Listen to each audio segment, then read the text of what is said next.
춥고 매서운 바람에 취업 시장까지 불어오는 한파. 왜 나만 안 되는 걸까? 겨울밤을 수놓은 별들처럼 빛나는 예비 신입사원들에게 2019년 취업 성공의 길로 썰매를 끌어줄 취업 컨설팅계 넘버원 루돌프들이 크리스마스의 기적을 선사합니다. 기업이 놓친 원석 발굴을 위한 패자 부활전. 합격 기쁨의 종소리로 마음까지 따뜻하게 채워줄 한국직업방송에서 준비한 성공 취업을 위한 선물 한 보따리.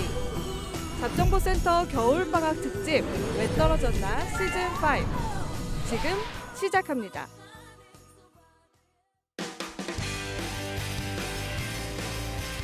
네, 안녕하세요. 성공취업의 시작 잡정보센터 이남규입니다. 네, 안녕하세요. 한유슬입니다. 네, 이제 2019년이 점점 다가오고 있습니다. 많은 분들이 연말을 맞아서 들뜬 분위기로 계실 텐데 또 우리 취준생분들은 내년 상반기를 준비하느라 많이 바쁘게 보내고 계실 것 같습니다. 네, 맞습니다. 취준생 여러분들 지금 연말을 즐기고 싶은 마음을 꾹꾹 참고 계시겠죠? 네, 다 그게 성공 취업을 위한 길일 겁니다. 그래도 그중에서도 지름길을 하나 안내해 드리자면 저희가 지금 왜 떨어졌나 시즌5를 진행하고 있는데요. 여러분들의 스펙과 자소서, 면접, 그리고 토탈 컨설팅까지 여러분들이 혼자서 깨우치기 힘든 문제점들을 진단해 드릴 수 있는 좋은 기회입니다. 네. 더 이상 망설이지 마시고요. 아래 자막으로 나갈 텐데 worktv@ynac.co.kr로 신청하셔서 행운의 주인공이 돼보시기 바랍니다. 네. 자, 그럼 오늘 원홍 씨를 위한 마지막 토탈 컨설팅이 진행되는 날입니다. 오늘을 위해서 또 세 분의 쌤들이 총 출동하셨다고 하는데요. 지금 바로 만나보겠습니다. 목요일 잡정보센터 지금 바로 출발합니다. 왜 너를 떠나보냈었는지 왜 널 보낸 건지 네, 답답하고 막막한 취업의 길 지원한 기업에서는 탈락 통보만 할 뿐 그 누구도 탈락한 이유에 대해서 알려주질 않습니다. 네, 아무도 얘기해주지 않아서 이걸까 저걸까 추측만 무성했던 나의 탈락 원인을 밝혀드리고요. 2019년도 상반기 공채 합격의 길까지 쭉 함께하는 취준생 구제 프로젝트 왜 떨어졌나 시간입니다. 네, 오늘은 드디어 마지막 날입니다. 토탈 컨설팅을 진행한 날인데요. 오늘을 위해서 세 분의 쌤이 총 출동해서 거의 어벤져스를 부른 것 같은 그런 든든함이 있습니다. 네. 자, 소개해드리겠습니다. 위포트의 홍기찬, 조민혁, 그리고 FPS 컨설팅의 한정현 컨설턴트 세 분과 함께하겠습니다. 안녕하세요. 안녕하세요. 안녕하십니까. 안녕하세요. 네, 그리고 또 왜 떨어졌나 시즌5와 함께 인생의 터닝 포인트를 맞게 될 행운의 주인공입니다. 윤원홍 취업준비생도 함께합니다. 어서 오세요. 안녕하세요. 안녕하십니까. 네, 안녕하세요. 네, 원홍 씨. 드디어 오늘 마지막으로 토탈 마지막 최종 점검을 하는 날인데 마지막 좀 받는 소감이 어떠신가요?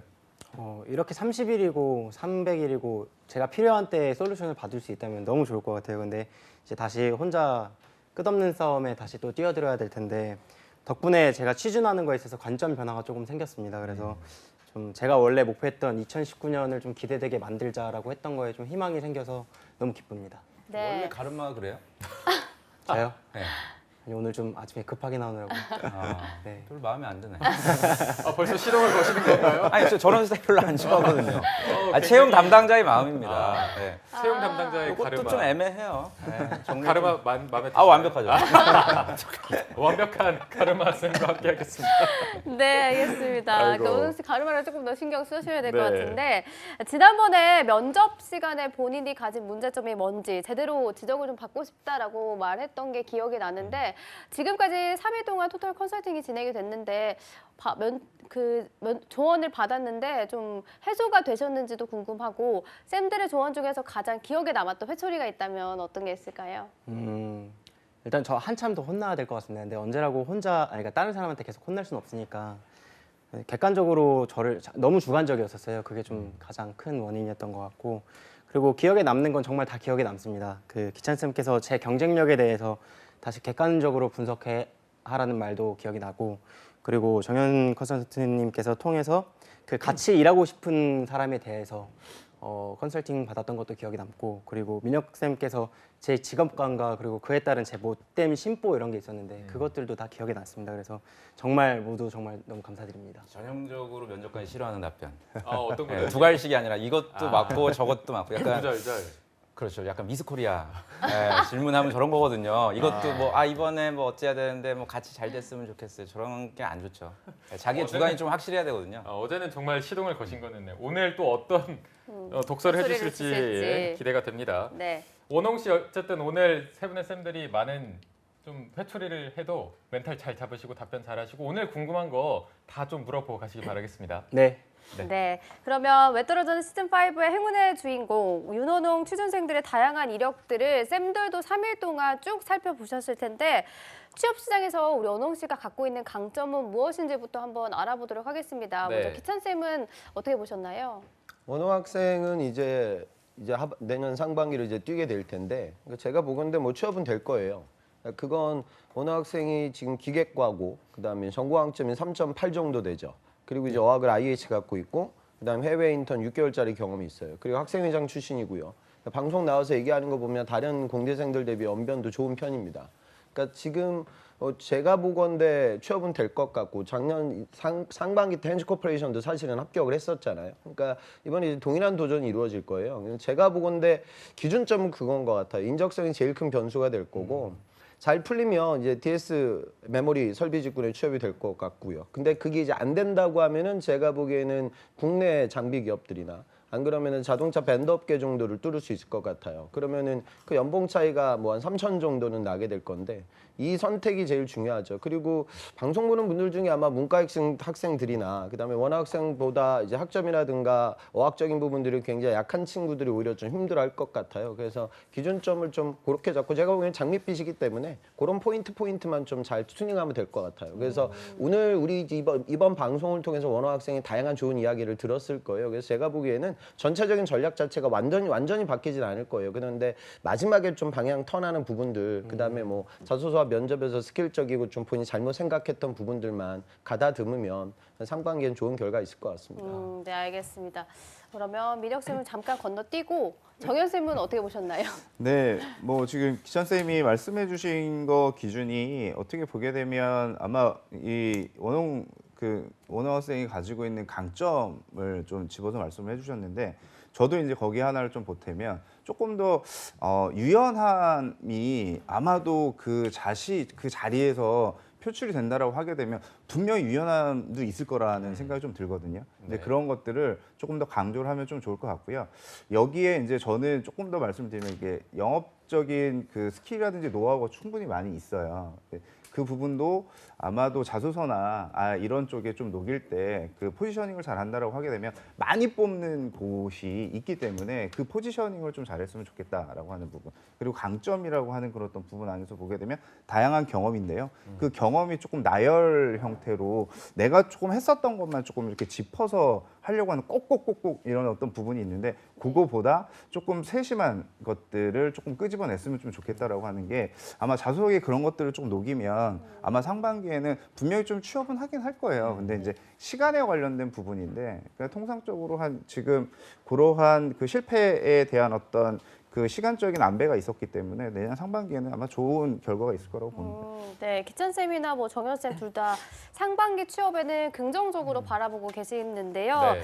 민혁 쌤은 원홍 씨의 강점을 어떻게 보시고 계시나요? 그러니까 엔지니어 그 지원자들에 비해서는 확실히 전달력이라든지 특히 뭐 인상 같은 것도 약간 세련된 이미지도 있고 해서 일단 첫인상은 좋죠. 근데 첫인상은 좋은데 이게 어떻게 보면 저는 강점이 될 수 없을 수도 있다는 얘기예요. 그러니까 어제 제가 임원 그 면접 관련돼서도 잠깐 뭐 자소서 얘기하면서 했지만 그러니까 본인 스스로가 그 높은 그 목표를 가지고 있거든요. 특정 기업에 대한 부분이라든. 근데 그 기업 자체가 모든 사람이 다 또 선호하는 직장이다 보니까 상당히 경계하게 돼요. 이제 면접관들은 그냥 단순히 회사를 동경해서 지원한 건지 아니면 정말 어떤 엔지니어로서 본인이 달성하고자 하는 뚜렷한 목표가 있는지. 근데 이제 그런 부분들이 뭐 적어도 어제 그 자소서 첨삭 때는 좀 노출이 안 돼서 그 부분을 좀 보완을 한다면 저는 뭐 가능하지 않을까라는 생각은 듭니다. 네, 기찬 쌤, 민혁 쌤도 내년 상반기 어떻게 좀 잘 바로 될 것 같다고 보시나요? 전 반반이에요, 사실. 반반. 네, 그러니까 뭐 그래요. 네, 실제로 반반. 네, 면접장에 가서 어떤 모습을 저도 당연히 여기 나오시는 분들이 잘 되면 너무 기쁘고 하죠. 근데 솔직한 방송을 저희가 해야 되기 때문에 그러니까 결국엔 신입사원을 뽑을 때 약간 뭐 추상적인 표현입니다만 풋풋함이 좀 있어야 되거든요. 근데 뭐 아까 기찬 쌤도 얘기했지만 상반기 때 이미 합격한 회사를 또 입사를 안 했고 그 회사가 꽤 괜찮은 회사 중에 또 하나인데 아마 그런 그 본인의 심리 상태 이런 것들 아마 면접관들이 좀 꿰뚫을 테고 그게 아마 뚫리게 되면은 사실 어떻게 될지는 모를 것 같아요. 저는.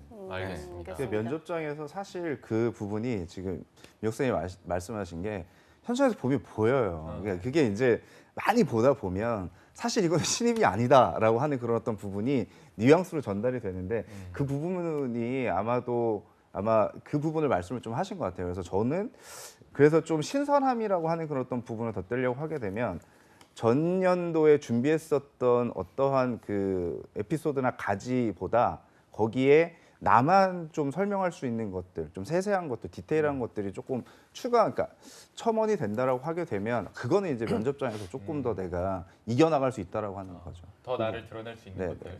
그러면 제가 사실 말씀 중에 제가 네네네. 작년 지금 말씀 도중에 또 생각난 학생이 작년 하반기에 현대자동차를 입사를 했는데 그분이 스카이였고 전공이 화공이었어요. 그래서 저를 비롯해서 이제 제가 소속돼 있는 학원에도 막 너무 감사드린다고 연락이 와놓고 이번 상반기에 저한테 또 다시 개인적으로 연락이 와서 퇴사하고 싶다고 네, 아산 공장에 배치가 됐는데 네. 단번에 그러더래요. 선배들이 야 너처럼 멀쩡한 스카이 친구가 왜 이런 안전관리 쪽에 와서 화공 전공인데 본인 전공을 살리는 케미칼이나 이런 쪽에 안 가고 왜 그러냐. 그러니까 그런 얘기를 들었을 때 확실한 내가 오히려 반박할 수 있는 자기만의 목표가 사실 있어야 가능하거든요. 근데 그거 한 방에 뚫린 거예요, 사실. 흔들렸군요. 네, 그러니까 진짜 내가 그러니까 현대 자동차라는 그 모습만 보고 이제 입사를 했다가 그 근무복 색깔 알아요? 원홍 학생? 딱 네가 입고 있는 그 옷 색깔이야. 네, 그 어두운 칙칙한 이런 느낌. 네. 그러니까 아침에 출근하면서 자기가 생각했던 거는 뭐 정장 입고 물론 그 정도는 아니지만 이 정도로 좀 칙칙하고 이럴 줄 몰랐는데 또 주변에서는 야 어느 정도 일하다가 서울로 올라가든지 아니면 너처럼 이렇게 스펙이 좋으면 돈 더 많이 주는 그렇죠 공기업이나 이런 데 가라 그러니까 이 친구가 결국 지원을 합니다. 다른 대기업의 케미칼 쪽 그러니까 저는 그런 상황들을 좀 많이 쭉 뭐 기찬 쌤도 마찬가지일 테고 그런 학생들 많이 보다 보니까 뭐 가능하다 될 거야 뭐 그런 그냥 단순히 좀 희망 메시지는 전달을 해드리고 싶은 그런 이미지가 좀 약간 겹쳐요. 네. 이게 뭐 나쁜 의도는 아닌데 약간 뺀질뺀질거리는 느낌이 있거든요. 기분 나쁘니? 아니야. 네, 그런 느낌, 그런 좀 엔지니어다운 어떤 그런 스터분하고 이런 느낌을 좀 가지고 있을까요? 그렇죠. 그런 느낌. 네, 엔지니어 느낌이 전혀 없잖아요. 네, 이공계 학생이거든요. 표본인가요? 그냥 전형적. 그 원홍 학생이 이제 제가 보기에는 상반기 취업 도전에 있어서 원홍 학생 입장에서 가장 중요한 두 가지 포인트가 있을 거예요. 첫 번째는 내가 질사 시험을 뚫을 거냐 떨어질 거냐. 여기 본인 취업에 70%가 걸려 있을 거고요. 그다음에 두 번째 포인트는 삼성 면접장 설비 직군으로 갔을 때 원호 학생이 미국에서 6개월짜리 영업했던 세일즈 경험이 있고 그다음에 원호 학생이 학생회장도 진행을 했고 이런 캐릭터죠. 그러니까 설비 엔지니어로 입사하게 되면 방진복을 입고 시프트 근무를 해야 되는데 과연 이 친구가 그거를 이겨낼 만한 열정과 내구성이 있을까? 몇 달 하다가 이거 나하고 맞지 않아? 나는 영업해야 돼? 돌아가지 않을까? 이 두 가지 포인트가 있을 거예요. 그리고 제가 추가적으로 몇 가지 포인트가 본인이 잡아야 되냐면 지금 하이닉스가 어제 이제 발표가 있었어요. 2000에 이제 M16 그 라인 발표가 있었고 거기 15조짜리 투자가 들어가요. 이 라인이 2020년부터 돌아갈 거거든요. 그래서 이번 19년부터 아마 채용이 더 많아질 겁니다. 그래서 수시공채에서 정시를 아마 뚫기 힘들 거고요. 수시공채를 내가 공정으로 가서 과연 이걸 뚫어내고 SK에서 나오는 인적성을 뚫어낼 수 있을 것이냐. 이 세 번째 포인트. 근데 네 번째 포인트는 지금 LG그룹인데 LG그룹에서 본인이 가장 하고 싶은 일을 할 수 있을 거예요. 거기가 어디냐면 LD 디스플레이 기술 영업이 돼요. 그러니까 LD 디스플레이 영업은 서울에서 뽑는 영업 직군은 문과로 이제 채용이 되고 그다음에 기술 영업은 100% 이공계만 뽑아요. 그리고 이거는 영업이라기보다는 거의 테크니컬 서포팅이 많기 때문에 본인 입장에서 아주 좋아요. 그러니까 근데 저는 걱정이 지금 이쪽 산업이 워낙 안 좋기 때문에 디스플레이 채용이 예전 같지 않거든요. 지금 이제 LG 화학이 그나마 더 채용이 많은 것 같아요. 그래서 그 부분을 좀 어떻게 이겨내야 될까. 그리고 이제 또 본인한테 맞는 게 외산 장비 기업들. 그러니까 미주권, 구주권 기업들. 그런 장비 기업들에서 이제 본인이 영업 면접도 이제 봐야 되니까 그 포인트 한 5가지 정도에 넘어야 될 산들이 있을 거예요. 근데 이 산 중에 제일 중요한 부동산산이 아까 첫 번째 산 주식사 시험이 되니까 본인은 거기에 좀 투자를 많이 하고 두 번째로 잡았던 면접에서의 나의 그 위크니스, 그러니까 내 약점. 네. 그러니까 지금 민혁 쌤 좋은 이야기 해주신 거예요. 그러니까 면접관들은 그러니까 거기서 표현은 안 해요. 그러니까 말은 안 하는데 네. 은영 학생 저 집은 어디죠? 저 성남 살고 있습니다. 성남이죠. 그러니까 수도권에서 살았고 뭔가 좀 리더십도 있고 그다음에 큰 고생 없이 살지 않았을까라는 포인트 그 두 가지를 좀 머릿속에 각인시키세요. 알겠습니다. H와 어떤 지독한 사랑은 이제 어떻게 정리가 됩니까? 네, 정리됐습니다. 하루 만에? 아니요, 사랑이 그게- 아니었네요. 아니요, H와 그런 뜻이 아니라 자소서에 모비스와 지독하게 사랑에 빠졌대요. 지독한 사랑이. 지독한 사람, 지독한 놈이야. 방금 대답 어떻게 좀 진심이 느껴지십니까?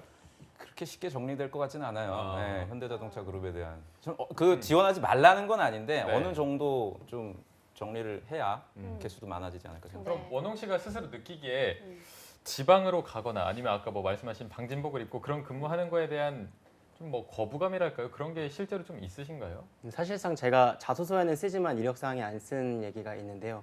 사실 제가 지방에서 나고 자라서 서울에 이제 그 대학 때문에 올라온 케이스고, 그리고 또 고등학교 때까지 운동선수였었습니다. 그러다가 이제 공부로 급하게 턴을 돌려서 했던 케이스여서 그런 부분들을 만약에 좀 인내심이나 이런 쪽이 있어야 된다라는 거를 보통 어필을 했었거든요. 아 그럼 지금 주소는 여기 지금 학교 때문에 자취하고 있는 거고 네, 자취 본가가 주소입니다. 어디예요 그러면? 충청북도 충주입니다. 그 본가 주소 쓰시는 게 더 좋을 거예요. 아, 그렇게 가세요. 네. 알겠습니다. 알겠습니다. 일단 뭐 그런 식으로도 또 보완이 가능한 네. 부분이 있었는데 그러면 원홍 학생의 약점을 이제 세 분들이 더 좀 많이 알고 계실 것 같아서 정현 쌤이 네. 원홍 학생의 좀 약점을 보완할 수 있는 방법. 뭐 아까 뭐 자소서에서 좀 디테일을 어필하는 것도 있었는데 다른 부분에서도 좀 보완할 수 있는 방법이 있을까요?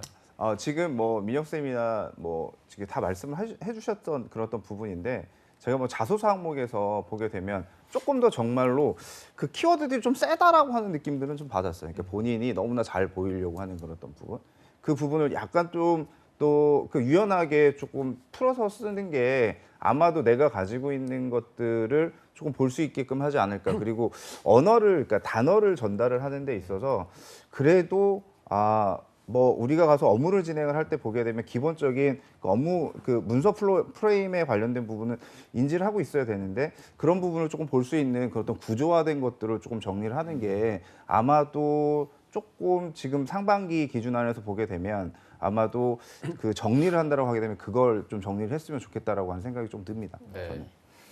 민혁 쌤은 어떻게든 좀 원홍 학생의 거품 기름기를 좀 계속 빼려고 하시는 것 같은데 어떤 거를 제일 먼저 좀 해야 그러니까 될까요? 어제도 말씀드렸지만 불필요하다는 게 채용에 있어서 불필요한 거죠. 그러니까 본인의 인생에서는 굉장히 중요한 경험이었겠죠. 아까 네. 말씀하신 것들이나 어제 이제 뭐 나왔던 술래길. 뭡니까 뭐 그런 것들이 본인한테는 이제 중요하지만 그런 본인한테만 의미 있는 것들은 뭐 일기장이나 뭐 본인의 SNS에 올리면 되고 굳이 자소서에 저는 자신에게 도움이 안 되니까 불필요하게 노출시킬 필요는 없고 그러면은 우선순위를 정해야 돼요. 내 경험을 이제 자소서에 피력을 할 때 교내에서 했던 것들, 학교 밖에서 했던 것들 중에서도 교내 전공과 좀 다이렉트로 연관될 수 있고 좀 난이도가 높은 과제들이 뭐가 있나 이런 것들을 한 4-5개 정도만 정리를 해둔다면 뭐 자소서 통과하는 거는 그렇게 어려울 것 같지 않고요. 다만 네. 이제 마지막으로 조언드리고 싶은 건 직무를 선정할 때도 기찬 쌤이 얘기하신 아까 뭐 기술 영업 이런 것도 물론 하나의 카테고리가 돼야 되겠지만 뭐 지방 쪽에 또 연고가 있다고 하니까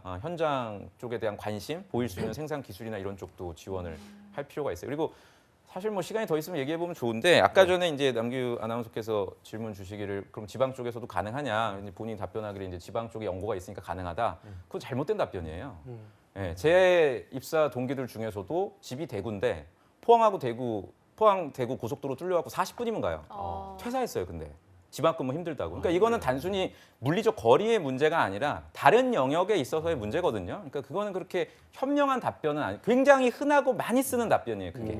나는 지방에 집이 있기 때문에 뭐 돌아가서 뭐 적응할 수 있다. 그거는 그렇게 면접관이 설득 당할 만한 뭐 답변은 아니라고 생각합니다. 그 애티튜드에 관련된 부분을 조금 더 강조를 좀 해야지만 이 답변에는 정확한 답변이거든요. 아까 말씀하신 것들 기준으로 보게 되면 굉장히 많아요. 현장에서 보게 되면 최근에도 저도 이제 최종 면접관 하면서 느꼈었던 게 5명 들어오는데 2명만 그러니까 갓 졸업한 친구들이에요. 3명이 어떤 친구들이냐면 그 직렬 자체가 ICT 직렬이 있기 때문에 공대 베이스예요, 다 아이들이. 근데 공대 베이스인데 사실 그 공대 베이스에서 그 조직에 융화하거나 이렇게 협업을 하거나 이거 정말 쉽지 않거든요, 사실. 근데 이런 부분, 그러니까 애티튜드적인 부분들을 조금 어필을 해줬으면 좋겠는데 면접장에서 사실 그거에 관련된 부분은 이걸 왜 내가 뭐 여기까지 지금 해야 돼? 이런 어떤 부분. 그래서 대부분 저기 옆에 앉아 있었던 저기 본부장님 이런 말씀하셨어요.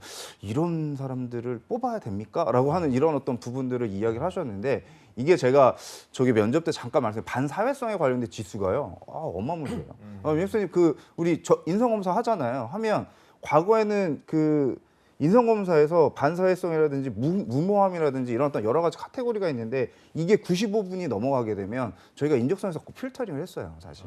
근데 최근에는 아마도 그 이 채용단에서 보게 되면 기업들도 자기네 브랜드라든지 어떠한 이런 부분, 마켓에 관련된 부분, 어차피 들어오는 신입 직원들도 우리 고객이다라고 생각하는 그런 어떤 부분이 강화가 되기 때문에 그 부분을 사실 일단은 그 얹고 가는 것 같아요. 근데 이제 그걸 인터뷰, 그러니까 면접에서 사실 걸러내려고 하는데 읽히죠. 우리는 그게 내면에 관련된 부분을 알고 있는 상태에서 질문을 던지게 되면 다음 피드백이 어떻게 오느냐에 따라서 이 굉장히 그 당락에 관련된 부분으로. 그럼 5명 중에 혹시 네네. 뽑히신 분 중에 신입이 있나요? 신입이 있었어요. 근데 전공자가 누구냐면 전공이 뭐냐 게임 전공한 애였어요. 그러니까 전자공학을 하거나 뭐 일단 공학적인 컴퓨터공학을 하거나 이런 친구가 아니고 게임 전공자를 뽑았다니까요. 그래서 저도 제가 눈에 보였어요, 그 친구가. 그러니까 사실 이게 뭐냐면 게임이라고 하는 그 어떠한 프로젝트를 하려고 하게 되면 여러 사람이 껴야 되거든요, 사실. 그러한 부분들을, 그러니까 보이지 않는 애티튜드에 관련된 부분들을 평가를 한다는 거죠. 면접장 그 분위기, 짧은 분위기 안에서. 네, 근데 맞습니다. 제가 보기에는 그 말씀을 이렇게 나눠 보면서 그리고 이야기를 하면서 제가 느꼈었던 게 사실 그게 너무 강해요. 그러니까 나를 강조하는 이 부분이 강하기 때문에 면접장에서 사실 조금 더 관계성에 관련된 부분이라든지 유연함에 관련된 부분, 제가 그래서 자꾸 말씀을 드렸던 게 본인이 가지고 있었던 그런 그 컨센서스라든지 이런 어떤 부분이 있기 때문에 이거를 쉽게 내려놓기는 참 쉽지 않은데 네. 그런 것들을 조금 유연화시킬 수 있는 그런 어떤 스토리라인을 하나 만들어서 그거를 좀 어필하는 게 아마도 그 다른 지원자들에 비해서 이런 경험이라든지 이런 역할을 했었는데 이런 부분까지도 있어. 이게 어떻게 보게 되면 유연함이 그 안에서 조금 강조가 될 수 있을 것 같아요. 네, 네. 학업 알겠습니다. 외적으로 가장 큰 시기에 실패한 경험이 뭐가 있어요? 살면서 같은 맥락에서 여쭤보는 거예요. 네, 대본에는 학업 외- 없지만 학업적인 것도 얘기할까봐 학업 외적으로 프로젝트 이런 경험 말고 본인의 인생에서 나는 좀 마음 아픈 경험 이런 거 있다. 가장 크게 실패한 거 이런 거다. 가족사 이런 것도 다 빼는 겁니까? 예. 그렇죠. 그러면 저 미국 인턴 갈 때 비자 계속 못 받아서 시간 연기되고 예. 막 이랬던 게 가장 그거였던 것 같아요. 알겠습니다. 이게 대화가 네. 안 되죠. 네. 이게 면접은요. 그렇군요. 이게 주고받는 거거든요. 인터랙션이 있어야 되는데 사실 아마도 정리를 면접장 잘해야 가서 그러셨을 거예요. 어떤 거를 좀 듣기 위해서 질문하신 건가요? 뭐 공감할 수 있는지죠. 공감이. 공감할 수 있는지고 지금 뭐 정현 쌤도 얘기했지만 좋은 말씀 해주셨지만 정말 이 지원자 헌신적인 거 정말 내가 다 포기하고 조직 오리엔티드된 어떤 그런 성향인지를 좀 보기 위한 거였습니다. 네, 알겠습니다. 원홍 씨 조금 당황하신 것 같은데 기찬 쌤은 아까 좀 인적성을 좀 강조하시는 것 같아서 인적성이 먼저 좀 베이스가 돼야 될까요? 제일 중요할 거예요. 그래서 오늘 뭐 면접 얘기 나오는데 그건 이제 본인이 연습하면 제가 보니 될 것 같고요. 저는 이제 보다 보니까 원호 학생이 참 성격이 꼼꼼해요. 이거 컨설팅 받기 전에 본인 또 서류를 챙겨왔더라고요. 네네. 쭉 제가 봤는데 공학 과제 중에 이제 제일 파워풀한 게 그 다이나믹 밸런싱 시스템 과제잖아요. 네. 근데 거기에 이렇게 적었어요. 세계 최초 짐벌 구조를 통한 동쪽 평형 시스템 특허를 받았다. 그러니까 이런 과도한 표현이 들어가면 안 돼요. 특허는 다 세계 최초죠. 그러니까 신규성과 진보성이 있으니까 등록을 받죠. 근데 중요한 건 이게 지금 출원도 2017년도에 했더라고요. 네. 제가 보면 지금 등록 못 받았을 거고 심사 중일 거예요. 오피스 액션 정도 나왔을 것 같거든요. 그러니까 이런 표현은 조금 톤을 다운시켜서 얘기해야 되고 본인한테 아마 그럴 거예요. 지금 머릿속에 가장 큰 덩어리가 이제 미국 인턴이다. 학생회장이다. 그다음에 뭐 스페인 뭐 순례길 횡단이다. 뭐 이런 것들로 지금 너무 점철될 것 같아요. 그러니까 지금 제일 중요한 게 지금 이 과제예요. 그러니까 이 지금 이 밸런싱 과제가 앞으로 이제 원홍 학생이 뭐 ASML을 쓸 때, 램을 쓸 때, 탱코를 갈 때, 원익을 쓸 때, 주정을 쓸 때 다 활용 가치가 있어요. 그래서 이 과제에 대해서 제가 자소서 내용까지 못 봤는데 이 부분을 좀 잘 정리해야 돼요. 그리고 정리 버전을 잡을 때는 SK 자소서로 미리 좀 써놓으세요. 그러니까 SK는 어차피 기업 이야기를 못 적게 항목이 접혀 있으니까 거기 있는 것들 에피소드 4-5가지 거기를 이제 밸런싱 과제 하나, 그 다음에 이제 미국 인턴했던 과제 하나, 그다음에 거기를 이제 나머지 인성적 이야기에 대해서는 조금 더 우선순위를 따져봐야 돼요. 그래서 요 과제 말고 본인의 원래, 그러니까 지금 하이닉스를 저번에 이노 썼잖아요. 이노 못 가니까 하이닉스로 갈 거니까 그 부분 도전할 때 필요한 공학 과제를 하나 더 끄집어냈어요. 또 너무 여기에만 매몰될 필요는 없어요. 전체 평점은 좀 낮은 상황인데 전공학점은 그냥 평균 정도 받았으니까 또 다른 과제가 있을 거예요. 그래서 기계공학 본연의 과제 하나하고 이런 인베디드 프로젝트 하나, 그리고 미국 인턴 하나, 요 3가지. 나머지 것들 추가적으로 시켜서 이제 자소서 완성을 하고, 면접 관련된 얘기들은 그 계속 좀 스터디 같은 걸 진행했으면 좋겠어요. 그래서 같이 좀 면접 준비하는 친구들과 차근차근 얘기하는 습관들을 들이고, 그다음에 본인은 지금 반도체 수강 이력이 분명 없을 거예요. 그래서 반도체 공정교육을 좀 하나 받았으면 좋겠어요. 어제 제 학생 보니까 지금 서울대 공정교육이 한 10대 1 정도 되거든요. 지원하고 다 받을 수도 없어요. 그리고 지금 명지대 과정도 모객하고 바로 뭐 1분 만에 다 마감됐다고 하더라고요. 그래서 이게 지금 취업의 현실이에요. 그만큼 여기가 본인한테 살 길이라고 생각하고, 자동차 갈 수 있는 확률은 제가 보기에는 그다지 높진 않을 것 같고, 밴더로 갈 거라면 차라리 현지 같이 뭐 지금 다시 뛰는 의미도 없잖아요, 그죠? 그러니까 그 부분에 좀 집중했으면 좋겠어요. 네, 알겠습니다. 기찬 쌤이 지금 좀 쪽집게처럼 전략을 좀 세워주셨는데, 원홍 씨가 지금 뭐 상반기 때 어떤 식으로 계획을 짜고 있는지도 궁금하고요. 뭐 지금 세워주신 계획 중에서 궁금하신 점이 있으시다면 한번 말씀해 주시죠. 네, 일단 상반기 계획은 말씀하신 대로 인적성 계획이 가장 먼저 우선입니다. 뭐 다른 것도 중요시 되겠지만 하루에 1시간씩 네 타임으로 나눠서 일단 인적성을 풀 계획이고요. 한 번에 몰아서 안 풀고, 그리고 목표치는 좀 높게 잡았습니다. 일부러 일단 20권 정도 푸는 걸로, 공채가 끝날 때까지 20권 정도 푸는 걸로 잡았고요. 그리고 제가 좋아하는 게 아니라 제가 충분히 기여할 수 있는 직무랑 산업을 다시 좀 분석을 해서 그 횟수를 좀 많이 늘려볼 생각입니다. 그 횟수를 늘린다는 건 당연히 제가 지금 기여할 수 있는 부분을 찾다 보면 당연히 늘어날 거라 생각을 해서, 그래서 횟수를 늘리고, 그리고 또 면접이나 뭐 자기소개서를 쓸 때 제 말씀하셨던 것처럼 자세의 문제가 많이 있는 걸 가장 많이 느꼈어요, 컨설팅하면서.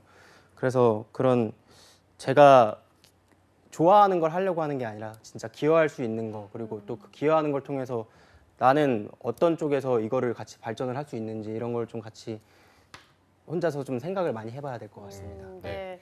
원홍 씨의 계획을 들어봤는데, 먼저 기찬 쌤이 방금 계획을 세워주셨으니까 이 계획을 좀 어떻게 보시나요? 지금 제대로 다 잡은 것 같아요. 그리고 이제 4시간이라고 얘기했는데, 그거는 이제 뭐 양도 되게 중요하지만 질도 중요해요. 그래서 우선 초반에, 예전에 지금 경험이 좀 없는 편이니까 그 지난 하반기 때 지사도 못 봤잖아요. CIM 구매 이상한 데 써가지고. 그러니까 지금 부분들을 우선은 언수추 베이스로 이제 끌어가세요. 그 다음에 시각적 사고는 지금 문제집, 여러분도 아마 지금 공부하는 친구도 있을 텐데 지금 시중에 출간된 문제보다 훨씬 더 쉽게 나와요. 그래서 그 부분에 대해서 또 너무 이제 몰입을 하게 되면은 기본 언수추가 흔들려요. 본인도 이제 하이닉스도 볼 수 있고 다른 기업 적성도 생각을 해야 되니까 언수추에 시간 투자를 많이 하고 시각적 사고는 좀 추가시키는 방향으로 풀어가는 게 좋을 것 같고요. 본인이 처음에 한두 권 정도 풀 때는 문제를 좀 정확하게 깊이 있게 찍어 나아가세요. 그러니까 추리에 이런 패턴들이 있고 유형들이 있고 풀이 방법이 어떻게 되냐라는 걸 좀 이해하고, 그 다음 권수로 넘어갈 때부터는 양치기가 중요하고 시간 재고 푸는 연습이 제일 중요해요. 그리고 개인적으로 이걸 하다 보면 시간 재고 못 풀어요. 그러니까 의지가 그렇게까지 올라가지 않아요. 그래서 스터디를 사실 하는 거거든요. 그러니까 강제성을 갖고 시간을 재고 풀 수 있는 그런 여건을 좀 조성해서 꾸준히 좀 끌어갔으면 좋겠어요. 네, 뭐 일단 상반기 계획에 대해서는 오케이 사인을 주셨고요. 이대로 좀 꾸준히 하시면 되지 않을까 싶고, 자소서가 저희도 좀 살펴봐야 될 것 같은데, 아까 뭐 기찬 쌤은 SK 자소서로 좀 정리를 하면은 정리가 잘 된다, 이런 말씀을 해주셔서, 원홍 학생은 혹시 자소서를 어떤 식으로 좀 바꿀지 생각하신 게 있나요? 네, 일단 저는 그러니까 제 경험의 중요도를 설정을 한다기보다는 그냥 끼워 맞추기식으로 많이 썼었는데요. 일단은 제가 아까 얘기했던 선생님께서 말씀하셨던 밸런싱 시스템이랑 그리고 미국 인턴이 두 가지를 그 제 경험적인 게 아니라 주관적인 게 아니라 기술적 경과를 좀 중심으로 다시 좀 경험 정리를 먼저 해볼 생각입니다. 네. 그리고 하고 싶은 거 말고 제가 기여할 수 있는 거 좀 더 찾아보고 그리고 그거를 좀 어떻게 적용할 수 있는지를 다시 공대적인 베이스로 해가지고 좀 찾아볼 생각입니다. 그리고 그 쓸 때 전략적으로 쓰는 것도 좀 연습을 해보려고 해요. 그게 왜냐면은 저도 그 말씀 듣고 나서 어제 집 가서 자소서 제 거를 다 읽어봤는데 확실히 글 전략이 부족해서 그런지 강조하는 게 충분하지도 않고 그리고 또 회사에 어떤 걸 기여하겠다고 하는 건 또 너무 짧기도 하고 이렇게 좀 안 맞았더라고요. 그래서 그런 전략적인 것도 좀 많이 고민을 해보려고 합니다. 네. 민혁 쌤이 어제 자소서를 네. 이제 같이 살펴보다가 그렇죠. 시간이 많이 좀 부족했었는데 예. 좀 추가로 보완할 방법 아니면 원홍 학생이 세운 계획 좀 마음에 드시나요? 일단 뭐 어느 정도 몇 개 정도 지원할지가 저는 일단 구체적으로 나와야 되고 그리고 자소서 경험이야 뭐 기찬 선생님이 잘 정리를 해주셨는데 결국에는 직무를 어디로 지금 타겟팅을 하는지가 굉장히 중요해요. 그러니까 저는 기존에 본인이 좀 선호했던 구매라든지 이런 스텝 직무를 절대 지원하지 말라는 건 아닌데 갑자기 지원 안 할 수는 없어요. 다만 내가 뭐 한 50개를 쓴다 그러면 그중에 몇 퍼센트 정도를 할 거냐 그리고 나머지 직무는 어떻게 가져갈 거냐 일단 이 전체적인 전략과 뭔가 지원 횟수가 먼저 좀 정리가 되어야 될 것 같고요. 그리고 제가 이제 계속 좀 주기적으로 본인이 바꿔줘야 되는 부분은 그러니까 아까 기찬 쌤이 조언을 주셨던 거는 인적성이나 실무직 면접까지는 통할 수 있어요. 그게 이제 본인의 어떤 왜냐면 같이 일할 사람들이니까 면접관들이 이 친구 상당히 성과를 내기에 아주 가능성이 있겠구나. 근데 누차 말씀드리지만 이제 임원 면접에 가서는 물론 1차 면접까지의 점수들이 정성적으로 참고가 됩니다. 심지어 순위도 나와요. 뭐 윤원홍 지원자가 뭐 20명 중에 현재 뭐 4등 뭐 이런 식으로. 그냥 이제 느낌상으로 이제 그 임원들한테 전달은 되지만 그 사람들이 그거를 갖다가 정성적으로만 느끼지 최종 어떤 당락을 결정하는데 크리티컬하게 미치지는 않거든요. 그래서 제가 이제 학생들 만나보면 결국에는 얼마나 좀 엔지니어로서의 헝그리함이 있느냐. 그게 결국 최종 합격하고 연관이 되니까 인적성 준비 이런 것들과 병행해서 좀 현직에서 실제로 굉장히 힘들게 근무하고 있는 학교 선배들 또 한번 내가 대화를 그러니까 뭐 좋은 점만 우리 회사 굉장히 좋아 뭐 우리 업종 상당히 전망이 밝고 이런 선배들도 물론 도움이 되지만 좀 반대로 좀 현실적인 조언을 해주는 이런 선배들도 좀 주기적으로 만나보면 어떨까 싶고요. 서류 통과율이 높았어요. 실제로 면접에 가본 적이 몇 번 정도 돼요? 한 1년 최근 상반기 하반기 총 합쳐서요. 네. 그게 양상이 많이 다르긴 한데 상반기 때는 서류가 15개 중에 8개 정도 됐었고 면접은 3번 정도 갔었는데 하반기 때는 서류 통과가 20개 중에 3개, 4개 정도밖에 안 됐었어요. 그러니까 면접에 간 거는 지금 최종 세 군데 정도. 네. 그 중에 다 안 된 거예요? 아니요. 그 세 군데 중에 하나 그러면 하나는 최종까지 됐고 나머지- 하나는 최종 면접까지 갔었고 네. 나머지는 1차 면접에서 그러니까 제가 이걸 왜 말씀드리냐면 면접 기회가 계속 줄 거예요. 네, 실제로 본인 상황에서 물론 이력적인 부분 아주 좋은데 가천대학교잖아요. 네. 가천대 학생들 제가 이렇게 쭉 보면 가천대학교도 이공계가 특화된 학교입니다만 약간의 양극화는 있습니다. 전공에 따라서 뭐 전자, IT 뭐 이런 쪽은 또 이렇게 나뉘어지기도 하고 원래 자동차 학과가 있다가 또 지금 없어졌다고. 네. 그 이유가 있을 거거든요. 아마 여전히 근데 컴퓨터공학과는 상당히 잘 나가요. 그러니까 그런 부분들이 암암리의 서류 단계에서도 좀 정량적으로 영향을 미치거든요. 그러니까 자소서 잘 쓰시는 것도 중요하지만 그냥 제가 솔직하게 말씀드린 임원들이 가천대학교인데 우리 꼭 뽑자 이런 건 아니에요, 사실. 네, 가천대니까 그럼에도 불구하고 한번 나를 뽑게끔 본인이 만들려면 다시 얘기는 원점으로 내가 헝그리함이나 이런 것들을 좀 보여줄 필요는 있다. 네, 그렇게 정리할 수 있겠습니다. 알겠습니다. 이제 뭐 오늘 전반적인 계획, 또 자소서, 면접까지 해서 종합적으로 살펴봤는데 참 상반기에서 탈락의 쓴자를 마시지 않기 위해서는 원홍 씨에게 마지막 한 방이 필요할 것 같은데요. 정윤 쌤이 보시기에 어떻게 보시나요? 진짜 마지막 한 방이라고 이야기하게 되면 너무나 힘이 많이 들어가 있어요. 그리고 이제 통상적으로 공채 그 규모로 보게 되면 하반기보다 이제 상반기가 조금 더 이제 유연함은 있어요. 그러니까 뭐 지원자들의 뭐 수준이라고 이야기해야 되나요? 그리고 뭐 그 범위로 이야기하게 되면 그리고 사실 빈도수도 그렇게 뭐 정해져 있어서 뭐 공채를 하는 기업들이 이렇게 상당히 많지 않기 때문에 상반기가 어떻게 보게 되면 조금 더 유연하다라고 하는 그런 어떤 부분이 있어서 지금 오늘 이렇게 나온 기찬 쌤이나 아니면 민혁 쌤이나 뭐 우리가 이제 3일 동안 이야기한 부분을 조금 잘 내꺼화시키는 그런 어떤 준비를 하시면 그게 아마 한 방이 아닐까라는 생각이 좀 들고요.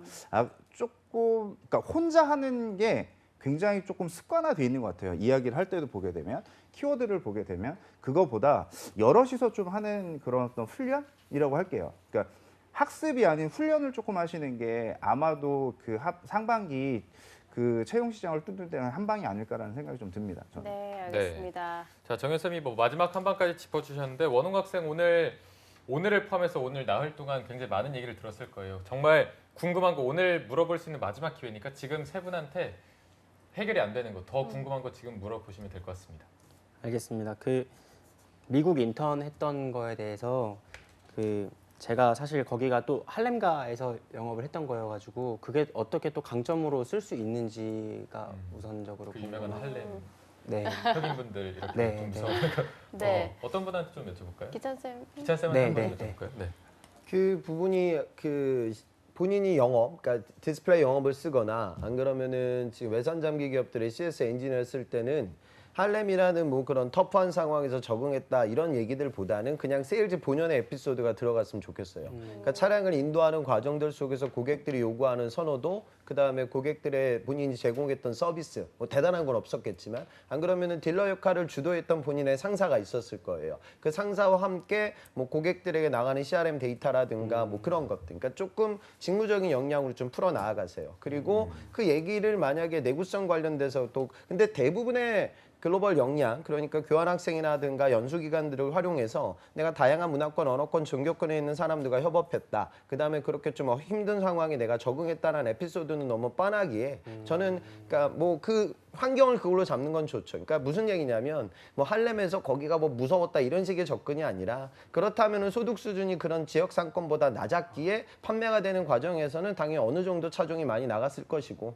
그런 판매가 이루어지는 과정들 속에서 고객들에게 내가 어떤 좀 서비스를 제공했다 이런 식의 구조를 좀 잡아서 텔링했으면 좋겠어요. 그리고 한 가지 첨언하면 그 아까 테크니션으로서의 내가 이런 좀 절박함, 헝그리 정신 뭐 이런 얘기가 나왔으니까요. 뭐 그거를 현직자 지금 만나면 좋은데 그것도 녹록치는 않을 거예요. 그래서 본인 선배들이 분명히 지금 FG권에 많이 들어가 있을 거예요. 그래서 그 선배들 좀 찾아뵙고 파운드리 사업부 체험의 장, 뭐 직무 체험의 장이 또 이번에 열릴 거거든요. 거기 갔다 오시면 돼요. 그래서 그 부분을 좀 체크하고 방진복 입고 페백 꼭 들어가셔야 돼요. 그래서 들어갔다 와 보면은 느낌을 받아요. 그래서 아 이런 게 되게 힘들구나. 그래서 면접관들이 물어보는구나라는 식으로 좀 접근하셨으면 좋겠어요. 네. 박다윤 몰라요? 박다윤? 알고 있습니다. 갑자기요? 네. 박다윤. 같은 학교 동기예요? 네, 선배예요? 동기입니다. 아, 그럼 만나면 되잖아요. 네. 네, 삼성전자 다니다 퇴사했어요. 아. 그리고 ASML 지금 지금 퇴사한 이유를 알고 있어요? 지금 기찬 쌤 말씀하신 그 부분 힘들어서. 때문에 그래요. 굉장히 힘들어서. 정말 그 친구가 동기 중에 여자 한 명이라고. 네, 맞아요. 그렇게 독한 분도 퇴사를. 네, 제가 그냥 농담으로 하는 얘기가 아니에요. 그냥 단순히 진짜 힘들다 정도가 아니라 실제 가보면 또 검증된 인재였음에도 불구하고 뭐 새벽에 막 울고 그랬어요. 그 친구는. 아이고. 그래서 제가 차단했거든요. 뭐 나한테 연락 온다고 될 게 아니니까 네가 결정을 해라. 엊그제도 제가 뭐 만나는 자리에서 모였는데 뭐 주변에서 좋다고 생각하는 그런 직장 다니는 것보다 자기는 그 친구도 영어를 잘해요. 예, 그러니까 영어에 대한 또 강점이 있어서 너무 특정한 회사 하나만 저는 정하는 건 좀 네. 위험이 있다. 알겠습니다. 알겠습니다. 또 지인분들까지 등장을 해서 조언을 주셨는데 네. 자, 오늘 또 나흘 동안 저희가 토탈 컨설팅까지 진행해봤는데 원홍 학생이 이제 거의 끝이 났고 저희가 오늘 시간을 조금 더 할애했습니다. 마지막으로 또 소감까지 한번 좀 들어보도록 하겠습니다. 일단 정말 감사합니다. 이게 좀 많이 답답했었는데 네. 어느 정도 시원함이 많이 나왔고요. 제가 나아갈 방향이 혼자 의심을 엄청 하고 있었어요. 근데 그 의심을 조금 걷어내고 오히려 이제 앞으로 나아가는 데 있어서 힘을 좀 낼 수 있을 것 같아서 정말 좀 뿌듯하고 홀가분합니다. 네. 나름대로. 네. 근데 뭐 원홍 씨가 첫날에는 되게 파이팅이 넘치셨는데 많이 혼나면서 기가 많이 죽으신 것 같은데 네. 정말 많은 컨설팅을 받으셨으니까 전기를 잘 하셔가지고 상반기 때 정말 좋은 결과 있으실 것 같다는 생각이 듭니다. 저희가 또 마지막 순서가 있죠. 그렇죠. 저희가 네. 또 시간을 더 드린 만큼 앞에 카메라 보시고 부모님께 영상 편지 아직도 합니까 그거? 아직도 이게 합니다. 핵심입니다. 부모님께 영상 편지 한번 드리도록 하죠. 부모님 제가 좀 말썽도 많이 피우고 항상 너무 혼자서 무엇을 결정하고 부모님께서는 좀 지원해 주시는 묵묵한 역할을 해주셨었는데 이번에도 역시나 그렇게 제가 실망감을 계속 안겨드리는 것 같아서 죄송했었어요. 근데 제가 이번을 통해서도 그렇고 앞으로도 그렇고 뿐만 아니라 앞으로도 이제는 더 이상 그렇지 않도록 좀 더 노력해 볼게요. 제가 아직도 철이 없었던 것 같습니다. 좀 더 철들고 이번을 통해서 많이 바뀌도록 하겠습니다. 네, 눈시울이 붉어지셨네요. 아닌가요? 또 굉장히 진심을 담아서 전해주셨는데 정말 상반기에 좋은 결과가 있었으면 좋겠고요. 합격하실 것 같으니까 합격하시면 저희한테 연락 주시면 될 것 네. 같습니다. 알겠습니다. 오늘 세 분 그리고 윤원홍 학생까지 모두 고맙습니다. 고맙습니다.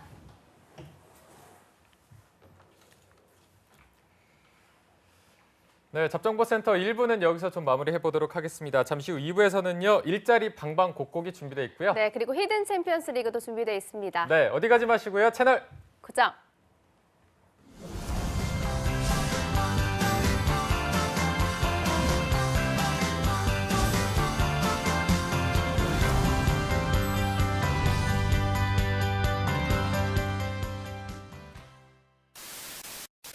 바쁜 이 도심 속 난 오늘도 커리어 우먼을 꿈꾼다.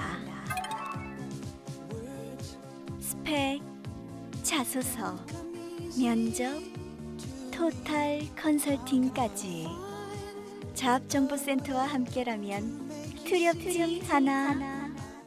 최고의 컨설턴트와 함께 알아보는 내가 떨어진 이유와 상반기 공채 전략.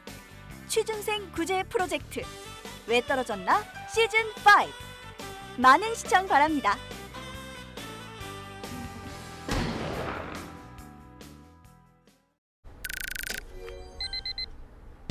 무리한 야근과 회식은 퇴근 후 업무 연락도 7월 1일부터 300인 이상 사업장의 노동시간이 단축됐으니까요. 집중해서 일하면 회사도 가족도 더 많아진 일자리로 청년들도 일은 줄이고 생활은 높이는 행복 밸런스 일생활 균형. 고용노동부가 함께합니다. 한국 직업 방송을 보면 취업이 보입니다.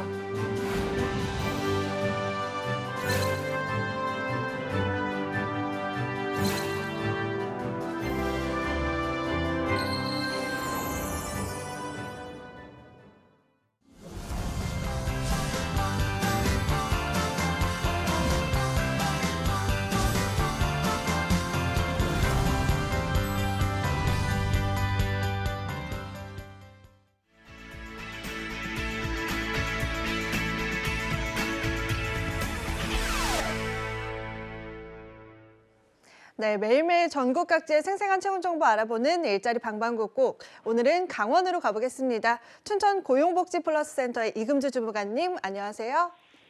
안녕하세요. 춘천 고용복지플러스센터 이금주입니다. 네, 오늘은 어떤 소식 올라와 있나요? 네, 이번 주 소개해드릴 구인사업장은 주식회사 이수입니다. 춘천시 동래면 거두리에 소재하고 있으며 회계사무원 1명을 채용합니다.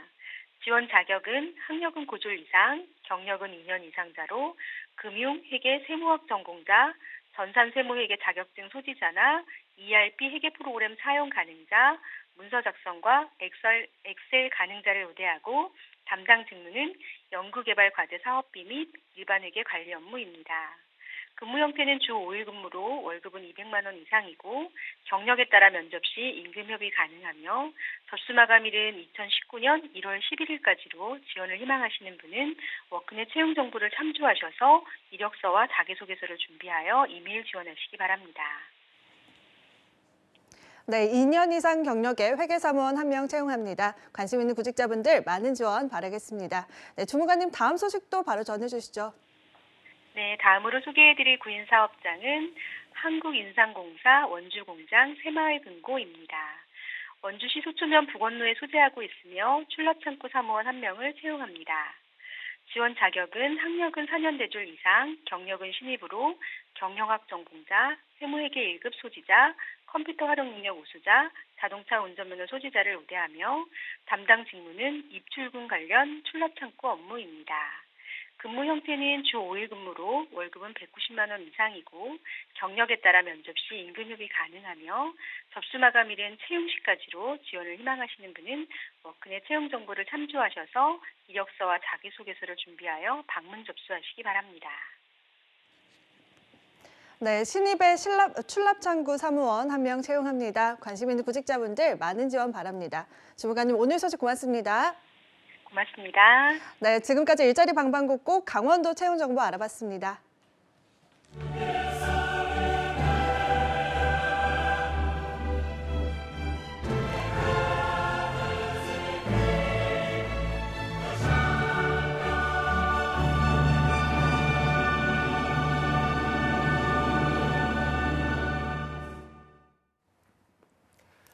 네, 해외에서 더 유명하고요. 대기업의 성장률보다 더 높은 성장률을 가지고 있고 회사와 내가 함께 커나갈 수 있는 잠재 정보를 가지고 있는 강소기업들의 채용 정보를 알아보는 히든 챔피언스 리그 시간입니다. 네, 오늘 도움 말씀 주실 분은요. 취업 포트커리어의 최슬기 컨설턴트와 함께하겠습니다. 쌤 안녕하세요. 안녕하십니까? 네, 그리고 또 2부의 도우미 신세미 캐스터도 함께하겠습니다. 어서 오십시오. 안녕하세요. 안녕하십니까? 네.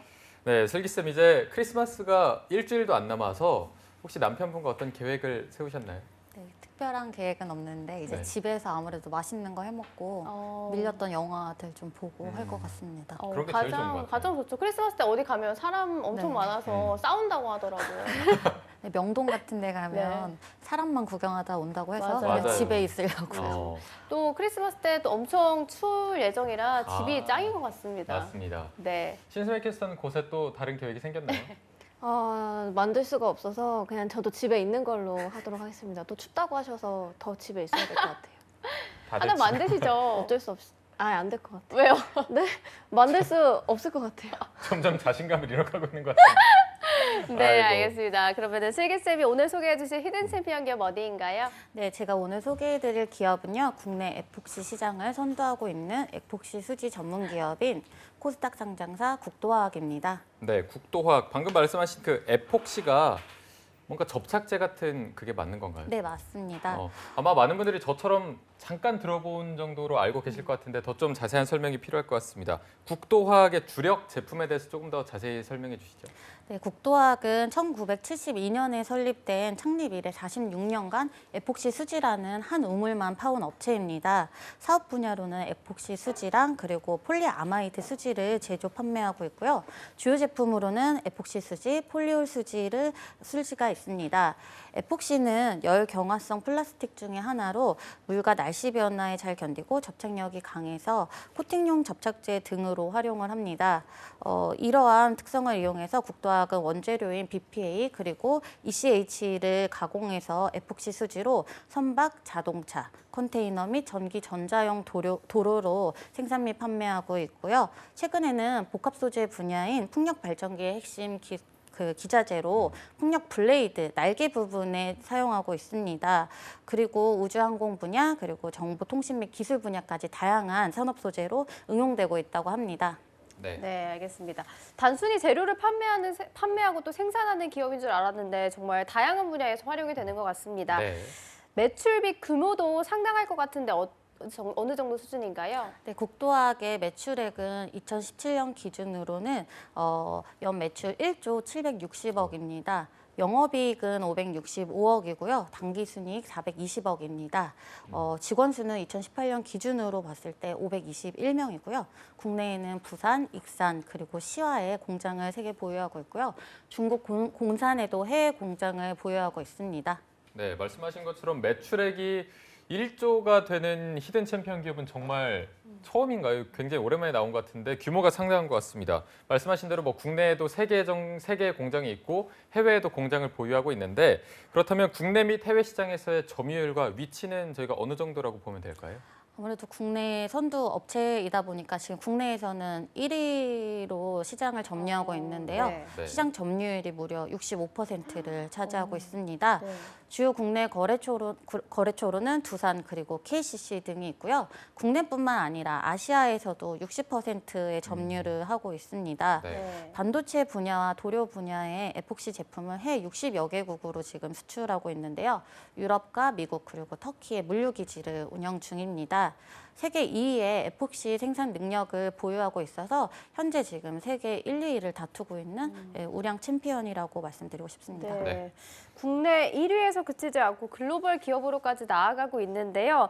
국도화학의 히스토리가 궁금해지는데요. 이 부분은 신세미 캐스터가 소개해 주시죠. 네, 오늘의 기업 국도화학은 1972년에 국도화학공업 주식회사로 설립이 돼서 굉장히 좀 긴 역사를 자랑하고 있는데요. 83년에는 국내 최초 에폭시 수지 전문 기업 부설 연구소를 설립을 했고요. 98년에 코스닥에 상장이 됐습니다. 또 1994년에는 ISO 9002 인증을 획득하게 됐고 96년에는 계열사인 국도정밀화학 주식회사를 설립했습니다. 99년에는 현재 상호명인 국도화학 주식회사로 바뀌었고요. 2011년에는 한국형 히든 챔피언 육성사업 대상기업의 인증을 취득했습니다. 또 같은 해 무역의 날 300억 불 수출의 탑을 수상합니다. 2016년에는 16층 규모의 연구센터인 국도 이노베이션 센터를 준공을 했고요. 이어서 17년에는 대한민국 기후경영대상에서 산업부 장관상을 수상하는 쾌거를 얻었는데요. 네, 지금까지 지난 46년간 국내 1위의 에폭시 생산 전문 기업으로 성장을 위해서 끊임없이 투자와 연구 개발을 이어간 국도화학 연역 살펴봤습니다. 네, 연역 소개 감사드립니다. 저희가 연역을 한번 보니까요. 83년에 국내 최초로 에폭시 수지 전문 기업인 부설 연구소를 설립을 했고 2016년에는 이노베이션 센터 준공까지 했습니다. 보니까 연구 개발 쪽에 좀 공을 들이고 있는 것 같네요. 네, 맞습니다. 국도화학 전문 연구소를 설립한 이후에 에폭시 수지의 국내 정착은 물론이고요. 국내 산업의 발전에 일익을 담당했는데요. 오늘날의 세계적인 에폭시 생산 업체로 성장할 수 있었던 선도적인 역할을 이 연구소 덕분에 수행해왔다고 볼 수 있습니다. 에폭시를 연구하는 제1연구소가 있고요. 그리고 경화제를 담당하는 제2연구소, 그리고 업무 세분화를 통해서 전문성을 가지고 있습니다. 첨단 장비를 보유해서 기기 분석팀을 별도로 운영하면서 신속하고 정확한 분석 업무로 연구 활동을 지원하고 있는 부분도 특징이라고 할 수 있습니다. 네, 알겠습니다. 그러면 취준생들이 가장 궁금해할 부분이 있죠. 연봉인데요. 연봉은 어느 정도 수준인가요? 네, 아무래도 매출이 좋은 기업답게 연봉도 조금 있는 편인데요. 2018년 기준으로 대졸 초임 기준 3,900만 원이고요. 그리고 평균 연봉은 5천만 원 선이라고 합니다. 네, 역시나 기대했던 만큼 초임 연봉도 굉장히 좋습니다. 연봉이 이렇게 높으면 저희가 또 복지를 여쭤봐야 되는데 복지도 괜찮은 편인가요? 네, 맞습니다. 국도학은 직원의 안정적인 생활 유지를 위해서 복리후생을 제공하고 있는데요. 우선적으로 자녀 학자금 지원은 물론이고요. 그리고 각종 경조금, 재난구호금, 그리고 전 직원의 출퇴근 교통비를 지급하고 있습니다. 5년 이상 장기 근속자에게는 5년, 10년, 20년 이런 순으로 포상을 제공하고 있고요. 건강검진, 휴양시설 운영 등의 복지가 있습니다. 네, 알겠습니다. 어디 하나 빠지는 조건이 없는 것 같은데 취준생 여러분들이 채용 전형에 대해서 많은 관심을 가질 것 같습니다. 채용 전형은 좀 까다로운 편인가요? 네, 보시면은 지금 국도화학은 채용을 8개 부분에서 하고 있는데요. 연구개발, 그리고 해외 영업, 국내 영업, 경영기획, 인사, 재경, 전산관리, 엔지니어링 8개 부문에서 대졸 이상 신입 및 경력직 공채를 진행 중에 있습니다. 자사 홈페이지에서 12월 23일까지 자정까지 접수받고 있으니까 참고하시고 지원 바랍니다. 네, 알겠습니다. 채용 마감일이 얼마 남지 않았기 때문에 자격과 우대사항 좀 빨리 체크하셔서 지원해 보시면 좋을 것 같은데 채용 절차는 어떤 식으로 이루어지는지 슬기쌤이 소개를 해주시죠. 네, 채용 절차는 서류 전형 이후에 인적성 그리고 면접 전형 최종 합격 순인데요. 면접 전형에서는 직무에 따라서 PT 면접이 이루어지고요. 그리고 면접이 1차 실무진 면접, 2차 임원 면접이 원데이에 이루어지는 하루 코스로 진행되기 때문에 참고하시면 좋을 것 같습니다. 네, 면접에 약간의 특징이 있었고 보통의 절차와 조금 같은 것 같았습니다. 오늘 이제 방송을 보고 국도화학에 지원하려는 분들이 굉장히 많을 텐데 이런 분들을 위해서 지원 시 팁이 있다면 또 어떤 게 있을까요? 면접 후기들을 살펴보면은 이제 보편적으로 많이 보는 부분이 인사 담당자들이 그 자기소개서를 좀 심층적으로 심도 있게 질문을 많이 했다고 합니다. 네. 특히나 이제 사례 위주 그리고 인상적인 경험들 위주로 많이 했는데요. 아무래도 이 지원 전에 자소서 작성 전에 본인의 경험 이렇게 나열해 보시면서 직무와 관련된 경험 중에 인사 담당자 입장에서 인상적이다고 판단할 수 있는 경험은 무엇인지 보시고 그 부분을 위주로 아마 하시면 좋을 것 같고요. 또 외국어 역량을 중요시 여기는 직무가 있기 때문에 그 부분은 영어 자기소개 인터뷰를 준비하시는 것이 좋습니다. 네. 영어 자기소개가 있다고 하니까 이게 정말 꼭 준비를 해 가셔야 할 것 같습니다. 네. 마지막으로 추천하시는 이유까지 들어보겠습니다. 아무래도 이 대기업 공채 시즌이다 보니까 대기업 공채 시즌이 마무리되다 보니까 화학 분야를 계속 눈여겨보고 지원 준비하셨던 분들 중에서 이제 괜찮은 기업이기 때문에 그런 분들이 아마 하시면 좋은 기회일 것 같고요. 네. 특히 화학 분야가 이제 공해 산업으로 보기 쉽지만 알고 보면 아기 젖병부터 인공위성까지 모든 분야가 접목되어 있는 첨단 산업입니다. 국토화학이 최근 친환경 재생 분야까지 사업 분야를 확장해 왔고 여태까지 40여 년간 설립 이래로 흑자를 유지한 기업이기 때문에 안정적인 기업으로 추천드리고 싶습니다. 네, 알겠습니다. 그러면은 신세미 캐스터한테도 마지막 단골 질문입니다. 신세미 캐스터가 만약에 취준생이라면 국토화학 추천하십니까? 네, 추천합니다. 역시 에폭시는 국토화학이죠. 국내뿐 아니라 해외 점유율, 또 연봉이나 또 복지, 또 투자도 계속해서 하고 있고요. 연구개발도 뭐 하나 빠지는 게 없는 것 같습니다. 이쪽에 관심 있는 취준생 여러분들 23일까지 꼭 지원해 보시길 바라겠습니다. 네, 알겠습니다. 오늘 국토화학에 대해서 알아봤고요. 정말 계속해서 앞으로의 성장이 기대가 되고 있고 매출액, 연봉, 복지 어느 것 하나 빠지지 않는 좋은 기업인 것 같습니다. 채용 정보 꼭 확인하셔서 알찬 취업하시면 될 것 같습니다. 네. 자, 오늘 함께해 주신 취업 포털 커리어의 최슬기 컨설턴트 그리고 신세미 캐스터 두 분 고맙습니다. 고맙습니다. 감사합니다. 네, 잡정보센터 오늘 여기서 마무리해보고요. 내일은 또 금요 스페셜로 어벤져스 특집이 준비되어 있습니다. 네, 그리고 이어서 여러분들의 힐링을 책임지는 코너입니다. 영화와 직업을 만나다도 준비되어 있으니까요. 내일 방송도 기대해 주시기 바랍니다. 시청해 주신 여러분 고맙습니다. 고맙습니다.